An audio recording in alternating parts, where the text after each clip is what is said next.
Assalamualaikum warahmatullahi wabarakatuh. Alhamdulillahilladzi arsala rasulahu bil huda wa dinil haqq liyuzhirahu 'ala dini kulli wa kafa billahi syahida. Asyhadu an la ilaha illallah wahdahu la syarikalah wa asyhadu anna Muhammadan abduhu wa rasuluh la nabiyya ba'da. Raditu billahi robba wa bil islami dina wa bi Muhammadin nabiyya wa rasulah. Qala Allah ta'ala fi kitabil karim, a'udzu billahi minasyaitonir rajim. Bismillahirrahmanirrahim. Alladzi khalaqal mauta wal hayata liyabluwakum ayyukum ahsanu amala. Shadaqallahu alazim. Bapak Ibu jamaah salat subuh di bulan suci Ramadan yang dimuliakan Allah Subhanahu wa taala. Kita bersyukur bisa dipanjangkan umur oleh Allah Subhanahu wa taala sampai pada Ramadan ke-26. Mudah-mudahan Allah Subhanahu wa taala menggenapkan Ramadan tahun ini untuk kita semua. Salat dan salam kepada kedua hasanah kita Nabi besar Muhammad sallallahu alaihi wasallam. Allahumma shalli ala sayyidina Muhammad wa ala ali sayyidina Muhammad. Bapak Ibu jamaah sekalian yang dirahmati Allah Subhanahu wa taala, saya tidak menyampaikan banyak hal, sedikit saja. Mungkin ini pun pernah disampaikan oleh penceramah terdahulu karena saya juga tidak setiap tarawih di sini gitu. Satu saat Rasulullah salat subuh seperti ini dengan para sahabat ya. Ketika salat subuh yang rutin Rasulullah SAW kerjakan bersama dengan para sahabat di masjid, dan salah satu sahabat yang bernama Sya'ban radhiyallahu anhu itu memiliki kebiasaan ngambil tempat itu paling sudut dia. Jadi sudut itu para sahabat yang lain itu sudah memaklumi itu tempatnya si Sya'ban radhiyallahu anhu. Satu saat ketika sholat subuh begini Rasulullah sudah mulai merapikan saf ya. Merapikan saf, luruskan. Rasulullah tidak melihat Sya'ban ada di sudut itu. Lalu Rasulullah nanya ke yang lain, sahabat yang lain ada tahu tidak nih Sya'ban kemana nih? Kok tak kelihatan subuh ini? Tadi yang tahu, mungkin belum datang ya Rasulullah. Oke, kita tunggu. Jadi tunggu. Bahkan ditunggu itu dalam riwayat hampir-hampir sudah waktu subuh tuh mau berakhir. Jadi kata Rasulullah kayaknya Sya'ban tak datang nih. Nanti kita cari informasi. Kalau kita tunggu khawatir dia tak datang, subuh lewat. Akhirnya pamat sholat. Mungkin nanti Sya'ban nih masbuk lah. Ya. Habis salam ternyata dilihat Sya'ban belum datang. Selesai salam Rasul nanya para sahabat, ada tidak yang tahu nih rumah Sya'ban nih di mana? Ya karena tidak semua rumah sahabat kayak kita juga tak tahu juga. Saya Pak Haji, saya tak tahu rumah Pak Ketua, taunya di Gang Mawar aja. Tak tahu Rasulullah rumah Sya'ban ini. Kata sahabat, saya tahu. Kalau tahu ayo kita beberapa jamaah yang tidak punya kesibukan pagi ini kita ke rumah Sya'ban. Akhirnya jalan, naik gunung, turun gunung, tak sampai juga belum. Bahkan dalam riwayat itu lebih kurang 3 jam perjalanan itu baru sampai ke rumah Sya'ban radhiyallahu anhu. Dan Sya'ban ini ternyata salat berjamaahnya tak putus Pak, termasuk salat subuh. Dan Rasulullah baru tahu Sya'ban ini perjalanannya itu lebih kurang 3 jam baru sampai ke masjid. Masa ya. Ketika sampai ke rumah, kata sahabat ini rumahnya. Kemudian diketok, assalamualaikum, keluar istrinya, tanya Sya'ban kemana? Kata istrinya Sya'ban tadi pagi udah meninggal. Ya, diriwayatkan bahwa Sya'ban pagi itu sudah meninggal. Nah, Sya'ban waktu meninggal itu kata istrinya, kami juga bingung. Ada 3 hal yang disampaikan oleh Sya'ban. Pertama dia mengucapkan, kenapa tak lebih jauh? Kemudian yang kedua, kenapa tidak yang lebih bagus? Kemudian yang ketiga, kenapa tak semuanya? Itu yang diucapkan Sya'ban ketika akhir dari hayatnya itu. Saya mau nanya ya Rasulullah, apa sebenarnya yang dimaksud oleh Sya'ban ini?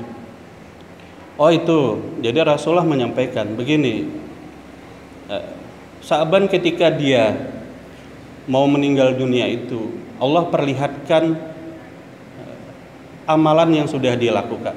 Walaupun banyak amalan-amalan Sya'ban itu. Ya, banyak, dan para sahabat itu punya amalan-amalan yang berkarakternya beda-beda.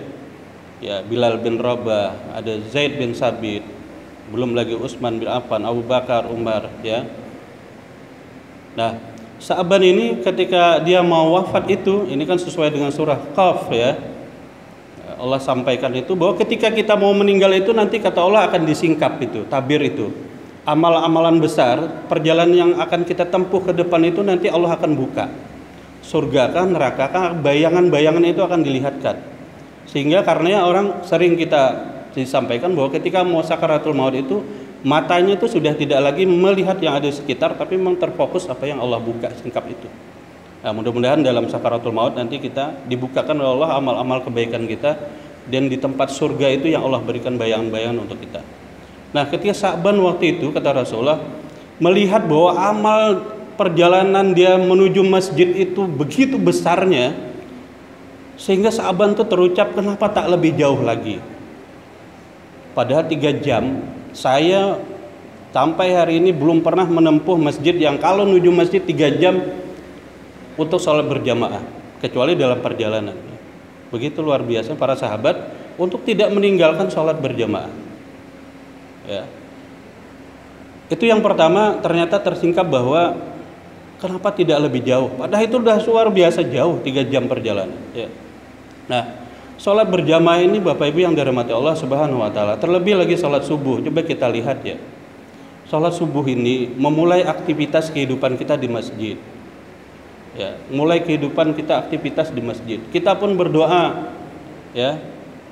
Allahumma inna nas'aluka ilman nafi'an, ya, wariskan halalan thayyiban wa amalan mutaqabbala. Kita berdoa pagi ini, ya Allah berikan kami ilmu yang bermanfaat. Berikan kami rezeki yang baik dan halal ya Allah. Ya, berikan kami amal-amal yang Engkau terima amal-amal kami itu. Nih, subuh kita berdoa gitu, kemudian nanti siang kita pergi, ada yang ke kantor, ada yang berdagang. Ya, ada yang menjadi tukang, ada yang guru, macam-macam aktivitas yang kita mulai dari masjid, melangkahkan kaki berdoanya di masjid. Lalu nanti zuhur kita bermunajat lagi kepada Allah Subhanahu wa taala di masjid, berdoa lagi, ya Allah berikan aku ilmu yang bermanfaat, rezeki yang baik dan halal. Asar begitu lagi, maghrib begitu lagi, isya begitu lagi. Subhanallah, Islam mengajarkan kita untuk mengontrol diri. Segala aktivitas kita itu dikontrol dan kita itu bermunajat di masjid. Ini yang diajarkan dalam Islam. Kalau ini yang kita lakukan, tidak akan menemukan pemimpin-pemimpin yang tidak amanah, tidak akan menemukan kepala keluarga yang tidak amanah, ya, tidak akan menemukan anak-anak laki-laki kita yang memberontak kepada kedua orang tua. Nah, karena ini sholat berjamaah ini begitu dicontoh oleh Rasulullah dan para sahabat. Bapak Ibu yang dirahmati Allah Subhanahu wa taala, saya sampaikan ke ibu-ibu. Ibu-ibu kalau punya anak gadis, cari laki-laki yang sholat subuhnya itu berjamaah untuk calon menantunya. Tapi kalau yang di depan ini bapak-bapak dah punya semua, jangan dipilih lagi. Bapak ini mau aja. Cari. Ya, tapi ini kecil-kecil pula, masih SD pula yang di belakang. Kalau dia sholat subuhnya di masjid, insya Allah Bu, ya, sholat berjamaahnya dijaga, insya Allah anak ibu yang perempuan dijaga dia nanti, karena dia meminang anak ibu dengan bismillah, dia takut kepada Allah Subhanahu wa taala.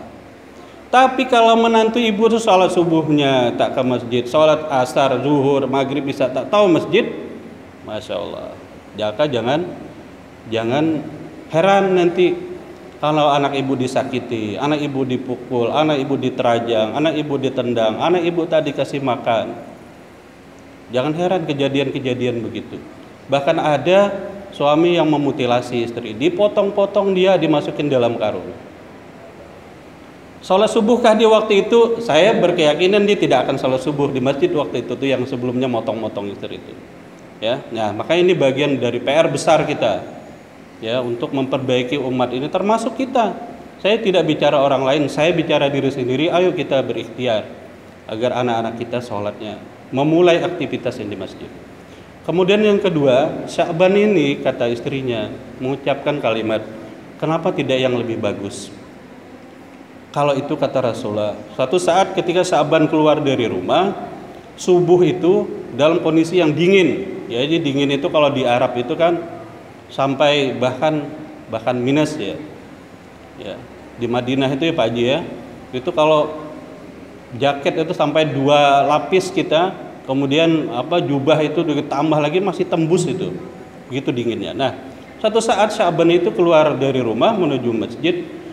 Dia melihat ada orang yang minta diberikan baju. Ketika itu karena dia keluar rumah itu baju yang paling bagusnya di dalam, kalau yang di luar ini kan kotor nanti ya Pak Haji. Jadi di luar. Jadi 2 lapis Sa'ban. Ketika ada yang minta, yang di luar ini diberikan oleh Sa'ban. Itu pahalanya luar biasa Allah pertunjukkan ketika beliau mau wafat. Besar kali pahalanya itu. Sehingga Sa'ban bilang, "Kenapa yang tak lebih bagus tadi yang aku kasihkan?" Begitu nyesalnya Sa'ban. Karena begitu besarnya baju second yang dikasihnya itu besar betul. Karena udah dipakai kan second berarti. Ya. Besar kali. Kenapa yang tak di dalam aja kata Sa'ban yang saya berikan yang paling bagus tadi. Subhanallah, ya. Gitulah pahala. Kemudian yang ketiga, ini kita singkat aja. Yang ketiga, kenapa tidak semua? Kata Sa'ban, kenapa tak semua sambil memejamkan mata? Kata Rasulullah, waktu itu ketika Sa'ban sarapan pagi, ada teh dia, ada roti. Ya. Ini kalau di Arab kan rotinya kan besar. Tak macam kita roti itu kecil, betul ya, karena harganya juga 1.000. Kan besar roti. Ketika Sa'ban sarapan itu, ada yang minta sarapan, minta kue. Lalu Sa'ban potong 2, untuk dia setengah, untuk pengemis setengah. Allah tunjukkan lagi tuh besar betul pahalanya. Memberikan setengah itu besar betul pahalanya. Sehingga Sa'ban itu terucap, kenapa tak semua aku kasih aja? Karena di dapur masih ada mungkin gitu. Kenapa tak semua aku kasihkan waktu itu, kata Sa'ban. Ya, Bapak Ibu yang dirahmati Allah Subhanahu wa taala. Ini pelajaran penting bagi kita apa yang telah dilakukan oleh para sahabat. Begitu ya. Begitu Allah singkap bahwa Allah memberikan pahalanya begitu besar, penyesalan itu memang tidak akan ini. Biar nangis air mata pun tidak akan kembali lagi kita. Ini Ramadan kan begitu berlipat-lipat amal kebaikan yang Allah Subhanahu wa taala janjikan. Tapi memang tidak kelihatan. Kalau orang barat bilang ini metafisik, dosa neraka itu metafisik. Non fisik. Jadi metafisik itu bagi orang barat itu tak ada. Tapi bagi orang-orang yang beriman, metafisik itu tetap ada. Yang tidak kelihatan itu ada. Roh kita tidak kelihatan, ada. Angin terasa tapi dia ada. Gitu ya. Nah, begitulah ya, orang-orang beriman itu mengimani sesuatu untuk menjadi amal-amal kebaikan. Tadi Pak Imam membacakan ayat Alladzi khalaqal mauta wal haya taliyabluwakum ayyukum ahsanu amala. Tadi ayat dibacakan oleh Imam. Kami yang mematikan lalu kami yang menghidupkan lagi untuk melihat amal-amal terbaik yang kamu persembahkan, kata Allah. Nanti kita dimatikan lalu kita dihidupkan. Untuk melihat setiap orang dikorek-korek ada tidak amal-amal kebaikannya. Setiap orang dikorek-korek ada tidak amal kebaikannya. Kebaikan untuk dia, kebaikan untuk orang lain juga. Dilihat. Allah bertanggung jawab terhadap semua itu. Allah akan memperlihatkan bukan hanya kepada kita, akan ditunjukkan kepada yang lain amal-amal itu. Pak Apridal sudah berapa kali jadi imam, ditunjukkan oleh Allah pahala begitu besarnya jadi imam. Ya, Pak Haji banyak. Para jamaah yang merapatkan saf untuk salat berjamaah masjid, luar biasa pahalanya itu. Bapak Ibu yang dirahmati Allah Subhanahu wa taala, mungkin ini nanti telajak pula, bukan kultum lagi ya, nanti kajian pula panjang lebar ya. Mudah-mudahan sedikit tapi bermanfaat bagi saya secara pribadi dan kepada kita semua. Mudah-mudahan sisa Ramadan tahun ini Allah genapkan untuk menjadi amal kebaikan bagi kita, sehingga keluar Ramadan tahun ini kita menjadi orang-orang yang bertakwa, dihapuskan segala dosa-dosa, kemudian Allah lipat gandakan pahala kita. Subhanakallah wa bihamdika asyhadu an la ilaha illa anta astaghfiruka wa atubu ilaik. Assalamualaikum warahmatullahi wabarakatuh.